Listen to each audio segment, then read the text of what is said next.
अस्सलाम वालेकुम क्लास। कैसे हैं आप सब? ठीक हैं? तो ये है बेटा universal school and national academy. तो हमने क्लास 9th की लेक्चर शुरू किए हुए हैं चैप्टर नंबर 5 के। तो आज इसका दूसरा लेक्चर है बेटा। आज हम बेटा एनर्जी के बारे में डिस्कस करेंगे कि एनर्जी क्या होती है। आपको पता है कि बेटा हम वर्क करते हैं, लिखते हैं, चलते हैं, कोई भी वर्क करते हैं तो हमें वर्क करने के लिए एनर्जी की ज़रूरत होती है। अब ये एनर्जी हम कहाँ से हासिल करते हैं? ये एनर्जी बेटा हम फूड से हासिल करते हैं। ठीक है, आपने बायो में पढ़ा होगा डाइजेस्टिव सिस्टम, फूड का एनर्जी में कैसे कन्वर्ट होना। तो ये सारा बेटा हम फूड से एनर्जी हासिल करते हैं, जिसके लिए हम क्या करते हैं? वर्क करते हैं। अगर बाइक में फ्यूल ना डलवाएं, बाइक को वो फ्यूल बर्निंग में एनर्जी नहीं मिलेगी तो बाइक मूव नहीं करेगा। ऐसी बहुत सारी चीजें हैं। पंखे में इलेक्ट्रिकल एनर्जी आ रही है तो ये मूव कर रहा है, वरना ये मूव, अगर इसे एनर्जी नहीं मिलती तो ये मूव नहीं करेगा। इसका मतलब है कि बॉडी के अंदर एक ऐसी एबिलिटी मौजूद है, एनर्जी आती है तो वो वर्क करने के काबिल बन जाता है। तो आप सिंपल से एक छोटी सी डिफाइन है बेटा एनर्जी की, वो याद रखेंगे। The ability of a body to do work is called energy. Ability का क्या मतलब होता है बेटा? सलाहियत। किसी भी बॉडी की एक ऐसी सलाहियत जिसमें वर्क करने की सलाहियत मौजूद होती है। क्या होती है बेटा? वर्क करने की सलाहियत मौजूद होती है। ये वर्क करने की सलाहियत उसे कहाँ से मिलती है बेटा? एनर्जी से मिलती है। ठीक है, अब ये नहीं है कि सबके लिए फूड ही हो। ह्यूमन के लिए बेटा फूड है, मशीनरी के लिए इलेक्ट्रिकल एनर्जी है, बाइक के लिए आपको वो फ्यूल्स के लिए जो केमिकल एनर्जी रिक्वायर्ड होती है, किसी चीज को मूव करवाने के लिए हमें फोर्स रिक्वायर्ड होती है। एवरीथिंग विच मूव, हर चीज को बेटा मूव करने के लिए एनर्जी की जरूरत होती है। अगर हम उन्हें एनर्जी प्रोवाइड नहीं करेंगे तो वो बेटा मूव नहीं करेंगे। मूव नहीं करेंगे तो वर्क कैसे करेंगे? जैसे बहुत सारी मशीनरीज हैं, वो क्या कर रही है बेटा? वर्क कर रही है। कैसे वर्क कर रही है? हम उन्हें एनर्जी प्रोवाइड कर रहे हैं। जब एनर्जी हम दे रहे हैं इनपुट की सूरत में, वो हमें आउटपुट की सूरत में क्या दे रहे हैं बेटा? वर्क करके दे रहे हैं।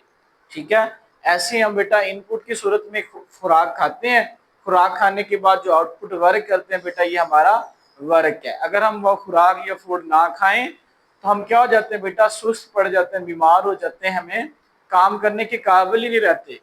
तो एनर्जी की ऐसी एबिलिटी है जिसकी वजह से बेटा हम वर्क कर सकते हैं। अगर हमें एनर्जी ज़रूरत होगी, एनर्जी जैसे हमें, तो हम फूड से हासिल कर लेंगे, मशीनरी इलेक्ट्रिकल एनर्जी हासिल कर लेगी, इसके बाद बेटा वो वर्क करने के काबिल हो जाएगी। तो आपको पता है कि जैसे वर्क का यूनिट जाउल है, मैस का यूनिट केजी है, तो एनर्जी का भी कुछ ना कुछ क्या होगा बेटा? यूनिट होगा। तो एनर्जी का बेटा यूनिट है जाउल। क्या है बेटा? जाउल है। इसे हम कैपिटल जे से रिप्रेजेंट करते हैं। किससे रिप्रेजेंट करते हैं बेटा? जे से रिप्रेजेंट करते हैं। अब जाउल है क्या? जाउल की डिफाइन हम देखेंगे। When one joule of work is done on a body. तो हमने ये देखा था वर्क के बारे में। वर्क का यूनिट भी बेटा क्या था? जाउल है, और एनर्जी का भी जाउल है। इसका क्या मतलब है? वर्क करके आप एनर्जी हासिल करते हैं, और एनर्जी से आप वर्क कैसे? आप फूड खाते हैं, एनर्जी मिलती है। फूड खाते हैं, एनर्जी मिलती है। एनर्जी से आप क्या करते हैं? वर्क करते हैं। आया, मैं एक गाड़ी को धक्का लगा के मूव करवा रहा हूँ। अब मैं क्या काम कर रहा हूँ? गाड़ी को एनर्जी प्रोवाइड कर रहा हूँ। गाड़ी को एनर्जी एनर्जी मैंने यूज की, और मैंने क्या किया? वर्क किया। वर्क करने के बाद मैंने किसी और बॉडी में एनर्जी को ट्रांसफर कर दिया। हमने क्या किया? मैंने एनर्जी को, इसका मतलब है दोनों इंटर कन्वर्जन है। पंखे में इलेक्ट्रिकल एनर्जी आ रही है, यानी पंखा मूव कर रहा है। अब मूव करते हुए क्या कर रहा है? ये वर्क कर रहा है। वर्क करने के बाद ये कौन सी एनर्जी में कन्वर्ट हो जाती है? इलेक्ट्रिकल एनर्जी मैकेनिकल एनर्जी में कन्वर्ट हो जाती है। मूविंग ऑब्जेक्ट, ये पंखा मूव कर रहा है तो ये मैकेनिकल वर्क कर रहा है। कौन सा मैकेनिकल वर्क कर रहा है बेटा? हमें हवा प्रोवाइड कर रहा है।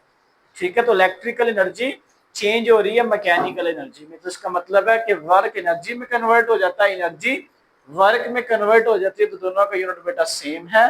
तो हम डिफाइन देख रहे थे। When one joule of work is done on a body, जब हम एक जाउल किसी बॉडी पे वर्क करते हैं, क्या करते हैं बेटा, 1 जॉल वर्क करते हैं। तो क्या होता है, the amount of energy spent 1 जॉल।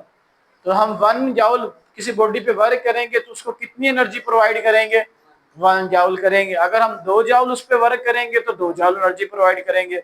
अगर हम किसी भी बॉडी पे 3 जॉल वर्क करेंगे तो कितनी एनर्जी प्रोवाइड करेंगे उसे, जी 3 जॉल करेंगे। ठीक है, तो उम्मीद है कि आपको एनर्जी की डिफाइन और यूनिट समझ आ गया होगा। बेटा आगे एनर्जी की 2 टाइप्स है आपकी बुक में, एक है बेटा काइनेटिक एनर्जी और दूसरी है बेटा पोटेंशियल एनर्जी। कितनी टाइप है बेटा, 2 टाइप हैं, काइनेटिक एनर्जी और पोटेंशियल एनर्जी। सबसे पहले हम काइनेटिक एनर्जी को डिस्कस करेंगे। इसको शॉर्ट फॉर्म में बेटा के डॉट ए भी लिखा जाता है। के स्टैंड फॉर काइनेटिक और E stand for energy.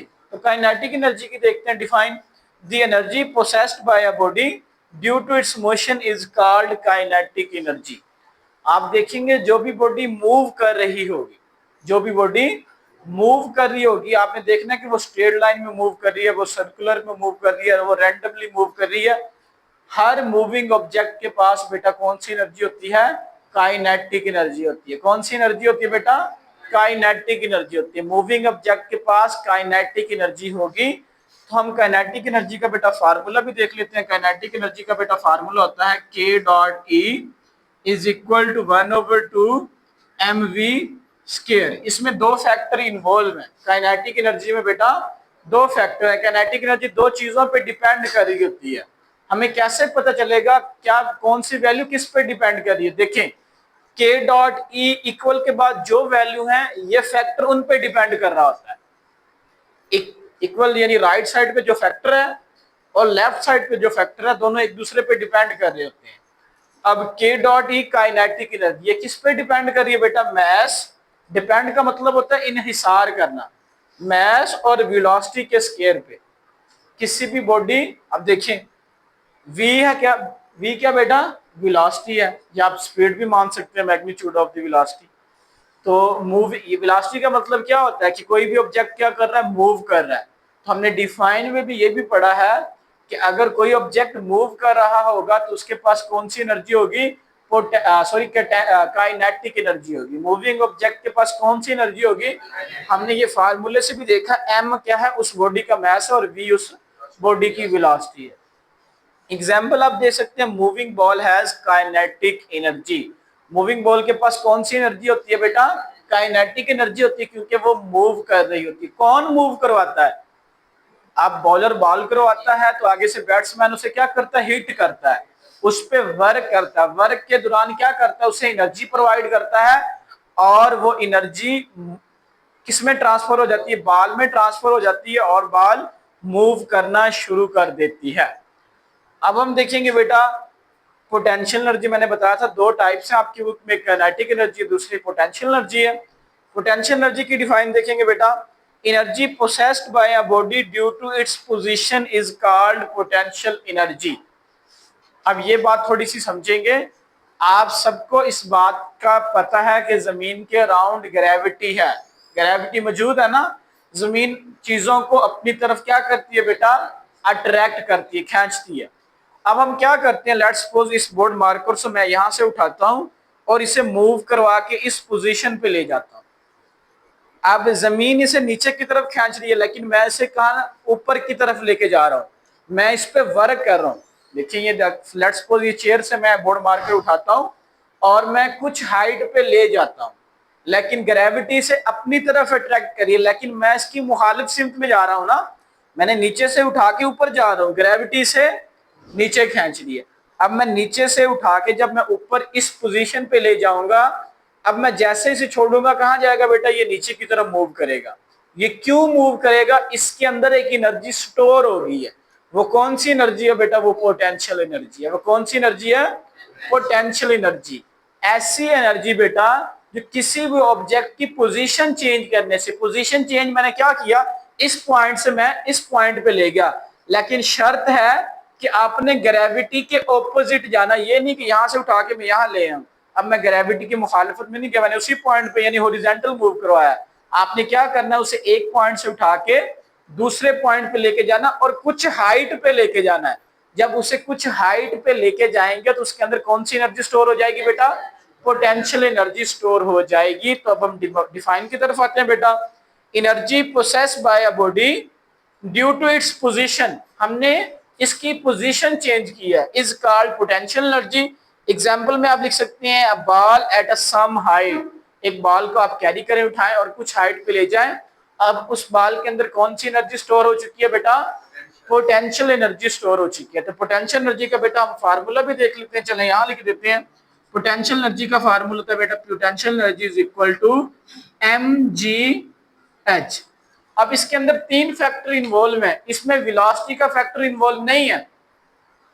m उस बॉडी का मास, g ग्रेविटी, मैंने बताया ना ग्रेविटी कि आपने उसको ऑपोजिट लेके जाना, किसको? जो ऑब्जेक्ट आप मूव करवा रहे हैं। और h हाइट, कुछ हाइट पे लेके जा रहे हैं। जब आप सम मास को g ग्रेविटी के ऑपोजिट लेके जाएंगे और कहाँ लेके जाएंगे? कुछ हाइट पे लेके जाएंगे, उस ऑब्जेक्ट के अंदर कौन सी एनर्जी स्टोर हो जाएगी? पोटेंशियल एनर्जी स्टोर हो जाएगी। आपने ये देखा था कि जो आपकी मेन टाइप थी एनर्जी, उसका यूनिट भी जाउल था, काइनेटिक एनर्जी का भी बेटा जाउल होगा यूनिट, और पोटेंशियल एनर्जी का भी जाउल होगा। तो आज हमने बेटा तीन चीजें पढ़ी हैं, एनर्जी और इसकी दो टाइप बेटा, काइनेटिक एनर्जी और पोटेंशियल एनर्जी। एनर्जी क्या थी बेटा? The ability to do work is called energy. और काइनेटिक एनर्जी क्या थी बेटा? किसी भी मूविंग ऑब्जेक्ट के पास कौन सी एनर्जी होती है? काइनेटिक एनर्जी होती है। काइनेटिक एनर्जी का हमने फार्मूला देखा 1/2mv², और इसकी एग्जांपल देखी बेटा, moving ball has a kinetic energy. फिर हमने पोटेंशियल एनर्जी के बारे में देखा, पोटेंशियल एनर्जी क्या थी? The potential energy processed by a body due to some height is called potential energy. Formula उसका क्या था बेटा? Potential energy is equal to mgh। यहाँ पे मेरा बेटा हमारा लेक्चर खत्म हो जाता है। अगर आपका कोई भी क्वेश्चन है तो आप कमेंट बॉक्स में पूछ सकते हैं। टेक केयर, अल्लाह हाफिज।